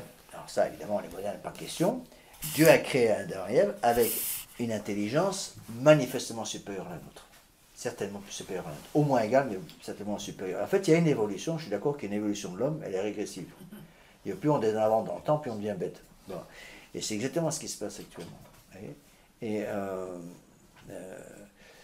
alors, les gens modernes vont me dire, mais ces civilisations, elles sont où? Ben, c'est là où interviennent les juges. Le déluge a éradiqué justement tous les hommes sauf 8 personnes. Bon. Noé et ses 3 fils et leurs épouses. C'est 8 personnes. Donc l'humanité a disparu à ce moment-là. Et toutes ces civilisations ont disparu à ce moment-là. Et donc le fait qu'on soit incapable d'expliquer ces choses-là prouve tout simplement, une fois pour toutes, une fois de plus, l'exactitude du déluge. Il faut parler du déluge pour pouvoir expliquer ça. Et j'avais rencontré une spécialiste qui me disait non seulement ils étaient capables de faire un traçage sur une pierre, une coupure de pierre à des différences absolument mineures de l'ordre du micron, mais en plus de ça, ils étaient capables de faire, par exemple, d'avoir une pierre, par exemple, qui était taillée non pas de façon rectiligne, mais allez savoir pourquoi ils taillaient certaines pierres. Vous allez avoir un bloc de granit, et la surface de la pierre va être comme ça. D'accord? Un bloc de plusieurs centaines de tonnes. Eh bien, ils étaient capables de tailler le bloc en face avec exactement les mêmes aspérités, pratiquement au dixième de millimètre près, qu'elle allait s'emboîter dans le premier. Même actuellement, au laser, on ne peut pas le faire. Ils en sont incapables. Ça demande une technique qu'on n'a plus.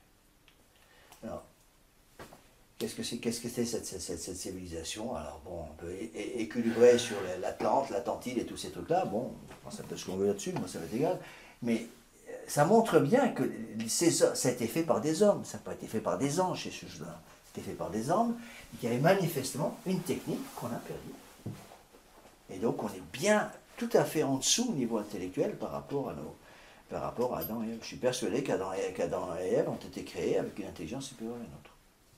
Et au fur et à mesure si vous voulez, de l'évolution du mal, ben malheureusement, le degré d'intelligence disparaît, diminue plus exactement, et même parfois disparaît complètement.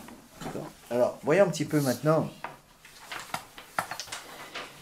ce qui se passe dans nos fidèles. Alors, cet esprit moderniste va donc se traduire par l'esprit d'indépendance. Alors, quand j'avais publié cette lettre, j'étais prieur à Lille, ça avait fait un certain bruit, parce qu'il y en a qui n'étaient pas beaucoup appréciés. Cet esprit moderniste va donc, c'est en haut de la page 2, deuxième paragraphe de la partie droite, colonne de droite. Cet esprit moderniste va donc se traduire par l'esprit d'indépendance, j'ai déjà expliqué. Les fidèles ne vont pas faire la grève, le poing levé sous le drapeau rouge, et le mauvais esprit peut empoisonner. Surtout les jeunes naturellement tentés par tout ce qui brille. Cet esprit d'indépendance va aussi ainsi se concrétiser surtout par 2 choses, désobéissance et mondanité. Bon.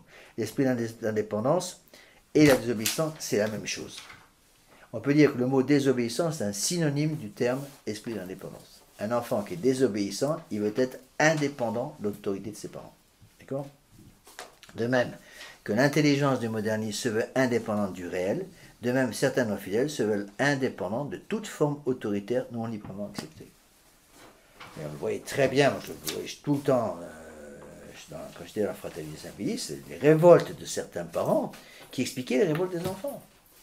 On avait les révoltes des enfants parce que les parents constamment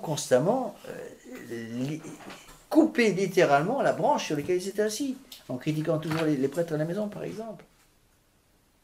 Combien de fois on essaie d'expliquer aux enfants, par exemple, quand j'étais à Camblin-Abbé comme professeur à Camblin, dans le nord de la France, près d'Arras, eh bien, combien de fois on essaie d'expliquer aux enfants les dangers de la musique rock, par exemple.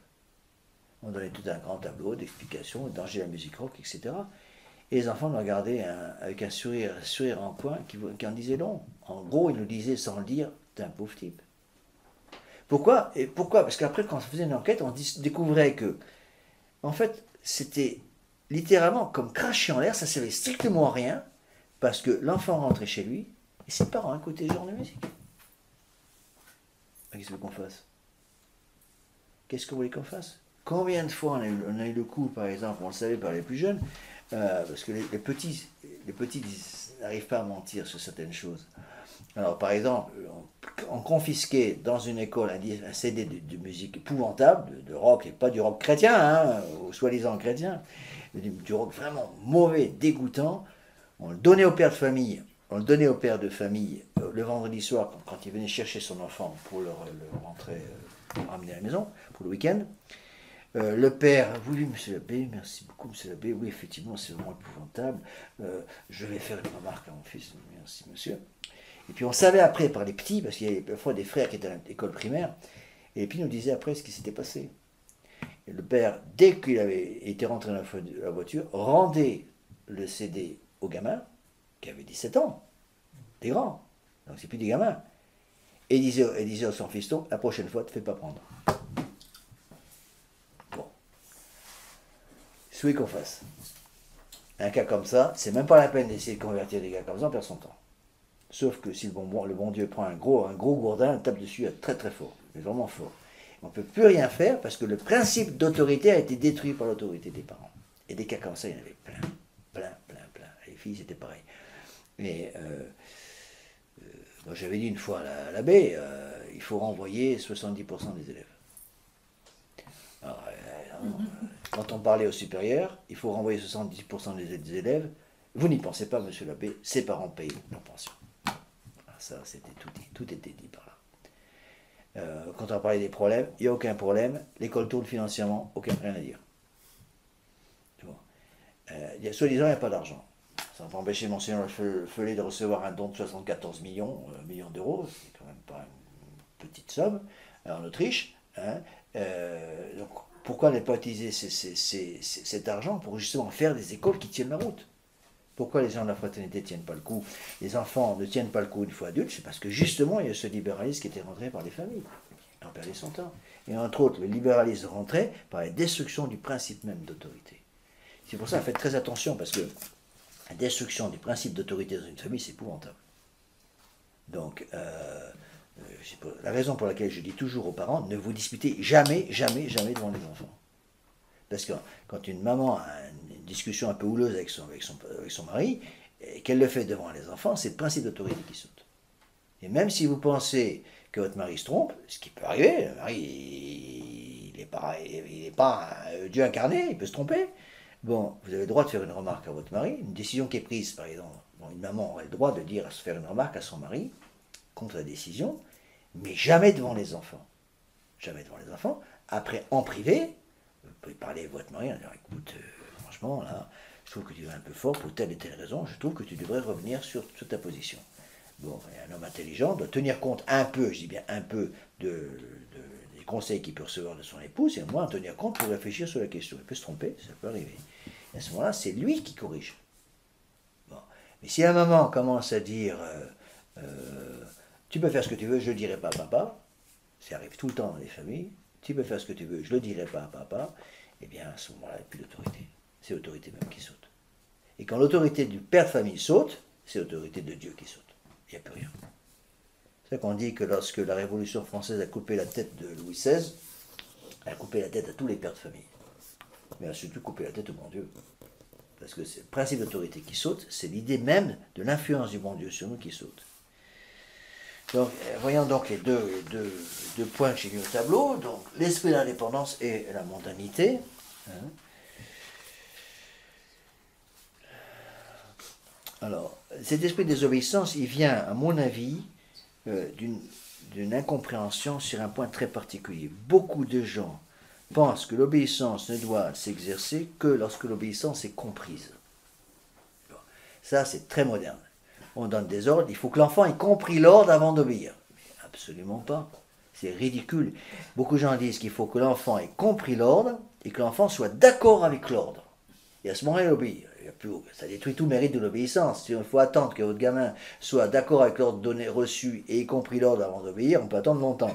Bon, c'est un principe complètement révolutionnaire. Ça, c'est dans beaucoup de familles. Où les gens disent, les mamans, parfois souvent, qui sont un peu plus sentimentales, ont tendance un peu comme ça, pas toujours, mais souvent, de dire, il faut que l'enfant ait compris l'ordre. Il faut que l'enfant soit d'accord avec l'ordre. Non. Donc ne cédez pas, les parents ne doivent jamais, jamais, jamais céder à la tentation d'expliquer l'ordre. Bon, si papa donne un ordre, j'allons va aider ta maman à faire la vaisselle, et que le gamin sorte la réponse classique, traditionnelle, révolutionnaire, pourquoi? Eh bien, surtout, n'allez pas expliquer, parce qu'il faut aider ta maman, tu comprends, ta maman toute seule à la vaisselle, elle a besoin un petit peu d'aide, tu vas être gentil, mignon et tu vas aider ta maman. Il ne faut surtout pas expliquer. Quand l'enfant dit pourquoi, parce que papa l'a demandé. Point. Et puis pas accepter que l'enfant c'est toujours sur moi que ça tombe, hein, c'est toujours le passé. À ce moment-là, c'est une taloche parce qu'il a dit pourquoi, et une taloche parce qu'il y va en boudant. Bon. Et il ne faut pas céder justement à la tentation de vouloir faire ce que le monde fait. Ce que le monde veut, il faut absolument détruire cette idée-là. Alors évidemment, dans le monde moderne, ça, c'est quand on explique des choses comme ça, c'est juste on pas en prison. Parce que comment, vous vous rendez compte, vous avez dit qu'il fallait donner des taloches aux enfants, ben oui, c'est comme ça.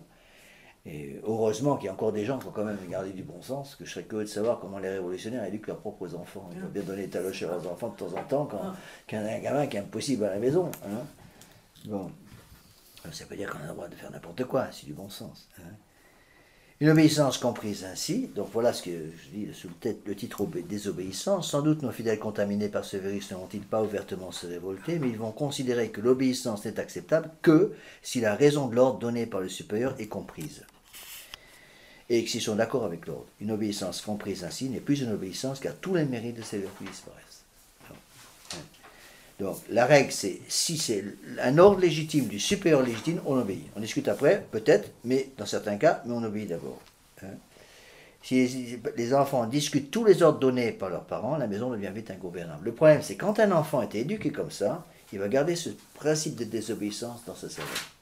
Il sera invivable pour une société civile catholique après une fois adulte, parce que, encore une fois, je l'ai expliqué souvent, un enfant qui n'a pas appris à obéir est incapable de commander. Et ça explique pourquoi, surtout dans le monde moderne, c'est ce qui frappe le plus, c'est la nullité des gens qui nous dirigent. C'était Isaïe qui disait qu'un des châtiments que le bon Dieu enverrait sur nous, c'est d'avoir des efféminés pour chef, je crois que c'est le texte. Des efféminés pour chef. Maintenant, c'est même plus des efféminés pour chef, c'est des riens. Il n'y a plus rien. Efféminé, encore une colonne vertébrale, au moins qui se cache là-dessous. Mais là, il n'y a même plus rien. C'est même plus. On a l'impression d'avoir des nouilles devant nous. On essaie de faire tenir, si vous voulez, essayer de faire tenir tout droit une nouille qui a été cuite. Ben, c'est impossible. C'est à peu près ça. Moi, c'est l'impression que j'ai avec tous les gens qui nous dirigent actuellement. C'est terrible, mais c'est comme ça. Alors, imaginez les enfants qui voient des choses comme ça, comment voulez-vous qu'ils comprennent après quoi que ce soit. Hein. Alors, bon, là j'ai mis un exemple ici qui n'est pas du tout applicable pour ici. On n'a pas de problème avec ça dans la chapelle ici, mais dans la fraternité, c'était un bagarre, par exemple, pour que les femmes mettent un simple voile sur la tête à la chapelle. Beaucoup refusaient catégoriquement. Il fallait voir le travail. Il y en a qui refusaient absolument. Hein. En me disant, ça fait, je ne suis pas une musulmane, c'est complètement idiot, etc. Et je ne pouvais même pas expliquer aux gens que j'avais souvent en face de moi, les raisons véritables de que saint Thomas donne. Je dirais parce que c'est une tradition dans l'Église, qui est vrai, mais la raison que donne saint Thomas est beaucoup plus forte. Saint Thomas, quand il explique le port du voile pour la femme, il dit parce que c'est un symbole de soumission. Alors, si j'explique ça aux femmes modernes, alors là je me fais écharper, mais c'est exactement ça, c'est un symbole de soumission. Et dans le bon sens du terme, une femme soumise dans le bon sens du terme, une épouse qui est soumise à son mari devient une épouse forte. C'est comme, si vous voulez construire un pont, il faut que les deux arches du pont se rejoignent. Donc, quand l'épouse est soumise à son mari dans son domaine, dans le domaine pour lequel elle doit être soumise, à ce moment-là, l'épouse remplit ce rôle d'épouse, l'époux remplit ce rôle d'époux, ça fait les deux arches du pont qui se rejoignent, on a un pont très solide. Si au contraire une épouse refuse toute soumission au mari, il n'y a plus rien qui peut être fait. Hein. Bon, encore une fois, il ne faut pas déformer ça en disant que l'épouse est une esclave, c'est pas du tout ce que je veux dire. Mais le principe d'autorité est quelque chose de fondamental dans l'Église catholique. D'accord ? Donc, je disais toujours, une femme qui est incapable, une jeune fille par exemple, qui est incapable d'obéir à une petite loi d'église toute simple comme mettre un voile à la chapelle, sera incapable d'obéir à son mari. Et donc, elle est en fait une révolutionnaire dans l'âme. Donc, deuxième chose, c'est la mondanité. Donc, deux choses par lesquelles, si vous voulez, l'esprit moderniste rentre dans la chapelle, parce que c'était le titre de cette lettre. Donc, deuxième chose, l'influence moderniste dans la chapelle. Deuxième chose, après l'esprit d'indépendance, cela va entraîner l'esprit du monde. La mondanité, c'est ça. Bon. C'est une catastrophe dans les milieux de la fraternité sacerdotale Saint-Pédis, mais malheureusement, beaucoup de gens refusaient de comprendre ces choses-là. Donc, je suis parti d'un texte de Saint-Augustin, très connu. L'amour de soi-même jusqu'au mépris de Dieu a fait la cité terrestre. L'amour de Dieu jusqu'au mépris de soi-même a fait la cité céleste. Bon. Beaucoup de nos fidèles veulent bien être catholiques le dimanche de 10h à 11h30. Bon. Ils tolèrent encore. En gros, pour eux, c'est on est catholique à la chapelle. En gros, c'est ça. Donc, quand je suis dans l'église, je dois être catholique, à la sacristie aussi, et éventuellement encore sur le parvis de l'église. Mais dès qu'on a franchi les limites du parvis de l'église, on n'est plus catholique. Et beaucoup de nos fidèles étaient comme ça en fraternité, c'était épouvantable. Donc les gens nous disaient toujours, il y a un temps pour prier et un temps pour s'amuser. Donc le temps pour prier, c'est le dimanche de 10h à 11h30, donc là je m'habille correctement. Mais le temps pour m'amuser, c'est pendant la semaine, je fais n'importe quoi pendant la semaine. Et on avait des catholiques de tradition qui faisaient du n'importe quoi pendant la semaine, qui avaient toutes les si vous voulez, les activités mondaines, superficielles des gens du monde, donc qui allaient dans les boîtes de nuit, qui faisaient du n'importe quoi, n'importe quand, n'importe quel jour de l'année, sous prétexte que tout le monde le faisait. Et quand on faisait des remarques aux parents, les mamans nous disaient, même monsieur l'abbé, je ne peux pas interdire à mes enfants de vivre un peu comme tout le monde. Ben, je suis désolé, mais un catholique, c'est quelqu'un qui ne vit pas comme tout le monde, justement. Et c'est ça le drame. Le catholique, c'est quelqu'un qui est séparé du monde. Et tant qu'on n'a pas expliqué ça à nos enfants, qu'ils n'ont pas compris, on n'a pas besoin de ça. On n'a pas encore fait une éducation correcte. Toute l'éducation catholique, c'est faire comprendre à nos enfants que le catholique, c'est quelqu'un de différent. Et actuellement, on le voit très bien. Qu'est-ce qu'ils veulent? L'égalitarisme absolu. On met toutes les têtes au même niveau en les coupant 30 cm au-dessus. En dessous, il n'y a plus de tête, quoi. Et donc, à ce moment-là, il n'y a plus personne pour obéir parce qu'il n'y a plus d'intelligence. C'est ce qu'ils font. D'accord? Alors, donc des catholiques qui nous sortaient, par exemple, monsieur l'abbé, on est déjà attaché à la messe traditionnelle, on fait quelques kilomètres pour aller à la messe le dimanche, c'est déjà énorme. On ne nous demandait pas en plus de ne pas aller à la plage, les plages de la Côte d'Azur pendant l'été, ou de ne pas sortir en boîte de nuit, parce qu'on ne peut quand même pas trop en demander. Hein. Et donc on retrouve là les conséquences de l'esprit d'indépendance. L'esprit d'indépendance va entraîner l'esprit du monde. Or, notre Seigneur Jésus-Christ a parlé d'esprit du monde, et a dit, l'esprit du monde, il a dit, je n'ai pas prié pour le monde. Et c'est dans le texte juste avant le renouvellement des vœux du baptême. Donc il est dit en toutes lettres qu'on demande justement la haine de l'esprit du monde. Je ne sais plus quels sont les termes exacts, je n'ai plus en mémoire, mais c'est un peu ça, quoi. Alors, je donne toujours deux exemples classiques. Le premier, c'est l'exemple des pères de l'Église. Donc, au temps des pères de l'Église, il y avait trois distractions pour les fidèles. Aussi dans les grandes villes. À Rome, par exemple, c'était les bains publics, les jeux du cirque et le théâtre. Et donc, après leur conversion, les catholiques ont demandé aux pères de l'Église, est-ce qu'on peut encore participer à ces trois activités pour nous détendre? Non seulement c'est des moyens de détente, mais à l'époque, c'était le seul moyen d'avoir les nouvelles. Les nouvelles se répandaient surtout aux bains publics. Bon. Et les pères de l'Église ont dit non pour les bains publics, non pour les jeux du cirque et non pour le théâtre. Donc tout le monde allait au théâtre, tout le monde allait aux jeux du cirque, tout le monde allait aux bains publics, sauf les catholiques. Et le Saint curé d'Ars, il a fait la même chose à Ars. Quand il est arrivé à Ars, il y avait deux fléaux. Il y avait la danse et puis les cabarets. Une petite ville comme Ars, je ne sais pas combien d'habitants à Ars quand il est arrivé, c'était pas grand. Hein. Eh bien, il y avait des cabarets où les gens se damnaient parce qu'ils buvaient trop, et donc ça créait des catastrophes dans les familles, parce que les époux dépensaient tout leur argent dans les cabarets de rapporter ça à la maison. Deuxième chose, c'était la danse. Donc tous les mois, il y avait ils appellent ça le vielleux. Le vielleux, c'était le joueur de vielle qui venait et qui faisait danser les jeunes. Donc on donne une pièce, et puis il jouait de la vielle pour faire danser les jeunes. Et le Saint curé d'Ars, je savais, attendait le vielleux à l'entrée du village, et quand le vielleux arrivait, il lui demandait, à chaque fois c'est indifférent souvent, il disait combien tu fais? Combien d'argent te donne? Je disais, je sais pas, on me donne 50 francs. Bon, je t'en donne 100, tu pars. Et le Saint curé d'Ars sortait 100 francs, il gardait l'argent pour ça, sortait 100 francs, donne au vielleux, dégage. Et là, il avait compris. Enfin, parce qu'il avait compris que les gens se donnaient à cause de ça. Et tous les sermons extraordinaires de 5 heures d'art sur la danse, il y en a un où il explique qu'il n'y a pas un seul des 10 commandements qui n'est pas violé sur les pistes de danse. Et il dit, l'ange gardien, vous quittez dès que vous mettez le pied sur une piste de danse, et c'est le démon qui le remplace. Et il disait à la fin, il y a autant de danseurs que de démons sur la piste de danse. Bon. Et c'est ça, mais ça, on retrouve ça dans les familles actuelles, pas chez nous, heureusement, pas ici, mais on retrouve ça dans les milieux mondains, superficiels de la fraternité. C'était à Lille, c'était une catastrophe, parce que j'avais 2 chapelles. J'ai la chapelle de la Madeleine et la chapelle de Croix. La chapelle de Croix, c'est milieu ouvrier, très simple. Et la chapelle de Madeleine, la Madeleine, c'est au contraire un quartier résidentiel, donc des gens beaucoup plus huppés, si vous voulez. Eh bien, j'ai jamais réussi à unir les 2 chapelles. Il y avait les gens qui allaient à la chapelle de Croix, les gens qui allaient à la chapelle de la Madeleine, et j'ai jamais réussi à faire des activités communes. Jamais. Très dur. Sauf j'ai réussi un peu avec les catéchismes pour adultes. Là, les gens, quand même, il y en avait qu'un, je faisais exprès de les faire à Croix. Donc, les gens de Lille qui voulaient y assister étaient obligés de venir. Mais ils n'y arrivaient pas à les mélanger.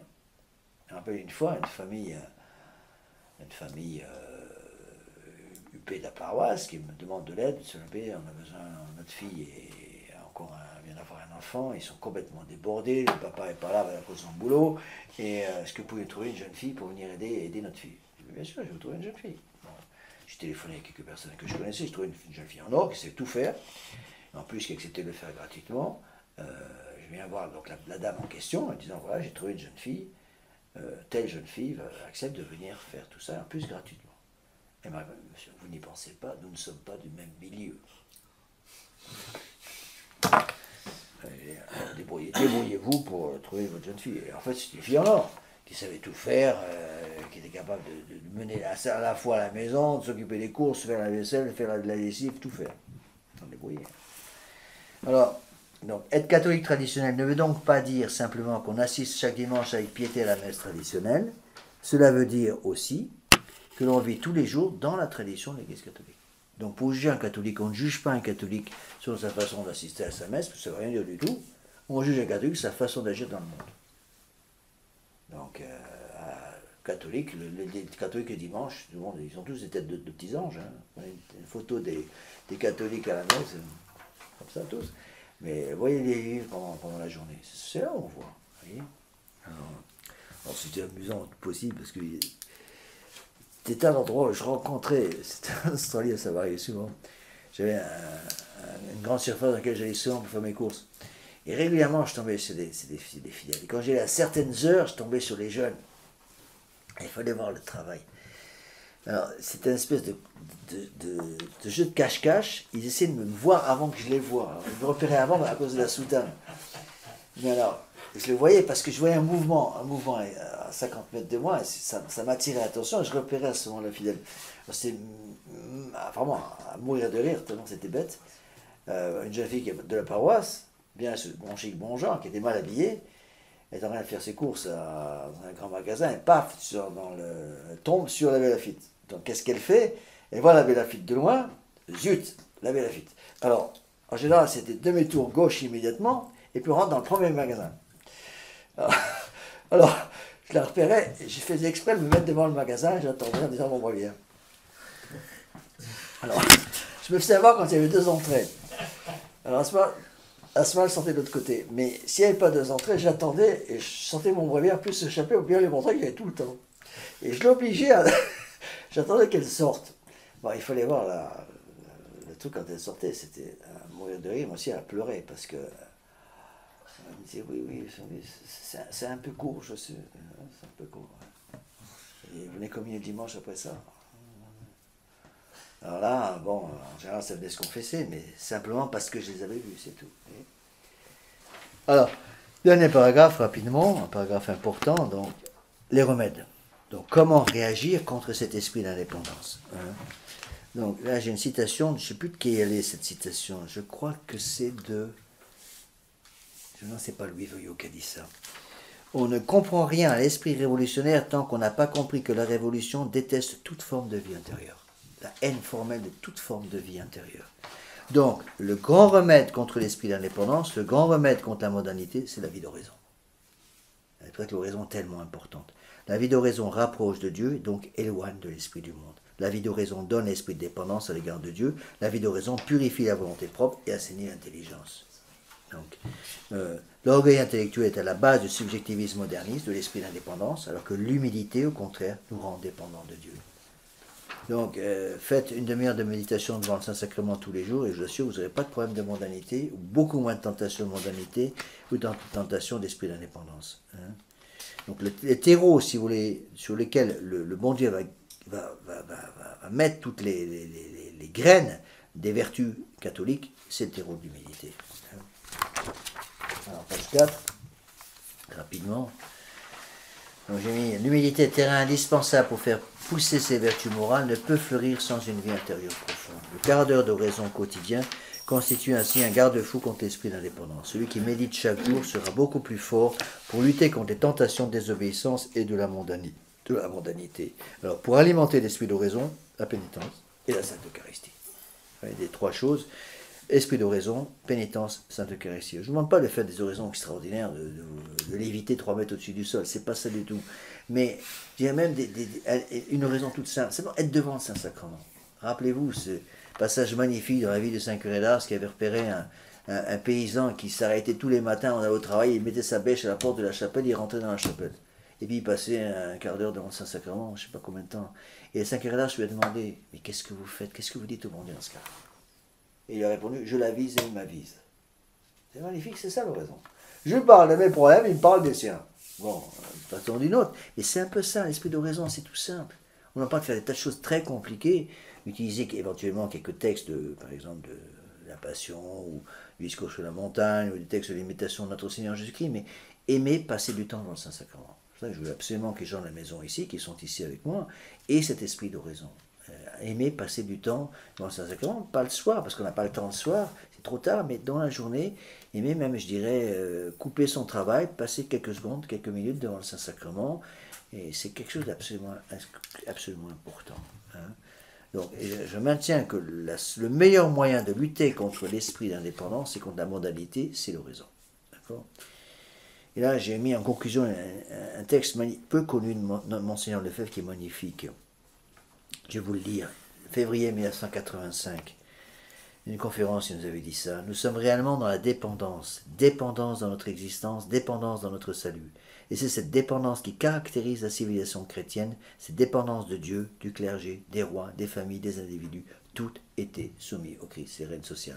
Le principe était là, et si évidemment le péché était bien sûr partout, du moins dans le principe, tout dépendait de notre Seigneur Jésus-Christ, qui était vraiment le roi accepté officiellement par toute la société publiquement. Alors il y avait cet esprit de dépendance, de simplicité, de discrétion, d'humilité dans les foyers. Les gens sentaient le besoin d'aller au médecin des âmes, d'aller à notre Seigneur Jésus-Christ, de dépendants de lui. Cette dépendance met en nous le désir d'instaurer le règne de notre Seigneur Jésus-Christ partout, de tout instaurer dans le Christ selon la devise de Saint Pédis, de tout ramener à la tête qui est notre Seigneur Jésus-Christ, rien en dehors de lui, omnia instaurare in Christo, tout instaurer, tout récapituler dans le Christ. C'est la grande réalité qui se découvrira au ciel pour nous. C'est ce qui va nous frapper le plus au moment de notre mort. Je ne savais pas que j'étais si dépendant de Dieu, que tout dépendait de notre Seigneur Jésus-Christ pour mon salut. Je découvre maintenant la réalité que Dieu, c'est tout pour mon salut, c'est tout pour ma rédemption. Et nous regretterons à ce moment-là de n'avoir pas passé notre vie dans cette totale dépendance de Dieu, dans cette totale dépendance de notre Seigneur Jésus-Christ, et pour notre salut et le salut des âmes.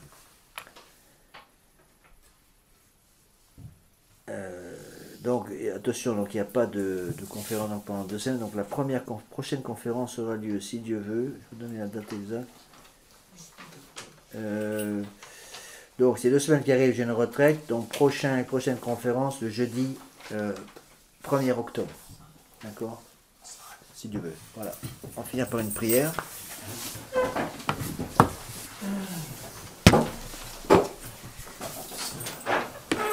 Au nom du Père et du Fils et du Saint-Esprit, ainsi soit-il. Je vous salue Marie, pleine de grâce, le Seigneur est avec vous. Vous êtes bénie entre toutes les femmes, et Jésus, le fruit de vos entrailles, est béni. Sainte Marie, Mère de Dieu, priez pour nous pauvres pécheurs, maintenant et à l'heure de notre mort, ainsi soit. Nos saints anges gardiens, Veillez sur nous. Saint Pélis, Priez pour nous. Saint Thomas d'Aquin, Priez pour nous. Saint Ignace de Loyola, Priez au pour nom nous. du Père, du Fils et du Saint-Esprit, ainsi soit-il.